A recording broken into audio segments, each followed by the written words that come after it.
If both are ones then only one. So అలా అనమాట. ఇక్కడ నాన్ జీరో అయితే వస్తుంది, కాకపోతే డబల్ అండ్ యూజ్ చేస్తాం.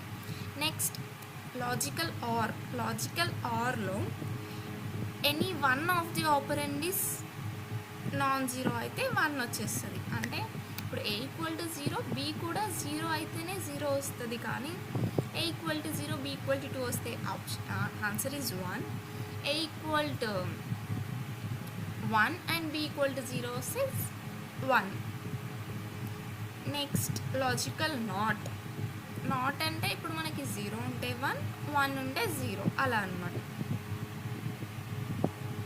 ఇది ఎప్పుడైనా ఈ లాజికల్ ఆపరేటర్ ఓన్లీ మనకి ఆన్సర్లో 1 బిట్ వాల్యూనే ఇస్తుంది. నెక్స్ట్ ఏం ఆపరేటర్ లాజికల్ తర్వాత బిట్ వైజ్ ఆపరేటర్ అంటే ప్రతి బిట్కి చేస్తుంది అనమాట. ఇక్కడ ప్రతి బిట్కి ఆపరేషన్ చేస్తుంది. బిట్ వైజ్ అండ్ అంటే అండ్ ఆన్ ఈచ్ బిట్. ఇప్పుడు ఇక్కడ ఏ వాల్యూ 1010 ఉంది, బి వాల్యూ 1100 ఉంది. సో ఈ రెండింటిని ప్రతి ఒక్క బిట్ అండ్ ఆపరేషన్స్ అంటే 0 అండ్ విత్ 0 కదా, 0 అండ్ విత్ 1 0 అంటే ఎనీ వన్ ఆఫ్ ది 1 0 ఏదైనా ఒకటి 0 ఉన్నా అది 0 అయిపోతుంది. Next 1 and with 0 next 1 and with 1 here 1 అంటే దీని ఆన్సర్ 1000 వస్తుంది. ఆర్ ఆపరేషన్ కూడా సేమ్, దీని సింబల్ ఇలా ఉంటుంది.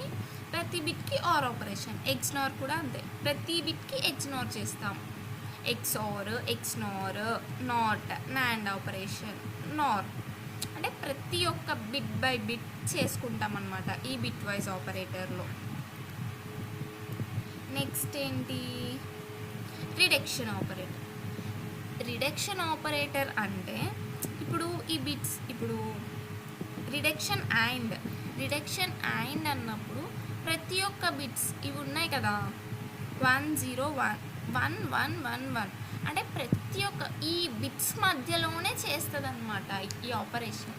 అంటే 1 and with 1, 1 and with 1, 1 and with 1, 1 and with all 1s ఉన్నాయి కాబట్టి 1 వస్తుంది.